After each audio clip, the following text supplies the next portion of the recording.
মাসের 8 তারিখে হচ্ছে আমার বিয়ে। তো এতদিন তোমাদের সাথে ভাবছিলাম যে এই কথাটা আমি শেয়ার করব, ফাইনালি কিন্তু বলেই দিলাম।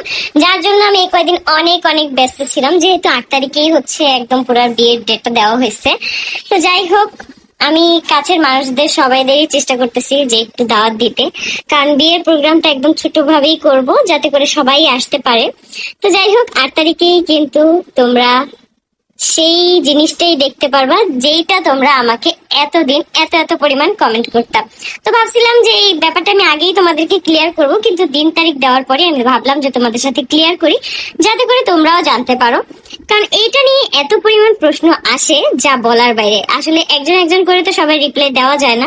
তো এই জন্য আমি ভাবলাম যে একদম সবকিছু পাকাপোক্ত হবে, একদম ঠিকঠাক ডেট দেওয়া হবে, তারপরে আমি তোমাদের সাথে এই ব্যাপারটা ক্লিয়ার করব।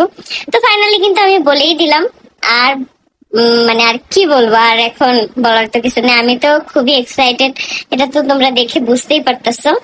তো যাই হোক, বিয়ের কার্ড টার্ড এখন আর কি ছাপাতে হবে, তারপর হচ্ছে কাছের কিছু মানুষদেরকে দাওয়াত দেওয়া হয়েছে, এখনো আর কি ফুলফিল ভাবে সবাইকে দাওয়াত দেওয়া হয়নি। আর খুব কম সময় এখন আমাদের হাতে, একদম ড্রেস, জুয়েলারি, মেকআপ সবকিছু আগে থেকে ডিসাইড করে রাখতে হবে, যাতে করে আমি চাচ্ছি যে একদম সিম্পল একটা লুকে যাতে করে বিয়েটা সম্পন্ন করতে পারি।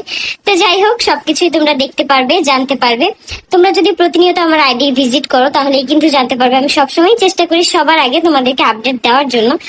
তো যাই হোক, এতদিন আমি এই জন্যই অনেক বেশি ব্যস্ত ছিলাম। তো ফাইনালি তোমরা সেই সময়টা আর কি চলে আসছে আমার, প্লাস তোমাদেরও, কারণ আমার থেকে বেশি তোমরাই আমাকে এই প্রশ্নটা অনেক বেশি করতা। তো যাই হোক, 8 তারিখেই কিন্তু তোমরা দেখতে পারবে আমাকে নতুন লুকে। তো সবাই আমার জন্য দোয়া করো, আর অনেক অনেক ভালোবাসা রইলো তোমাদের জন্য। টাটা।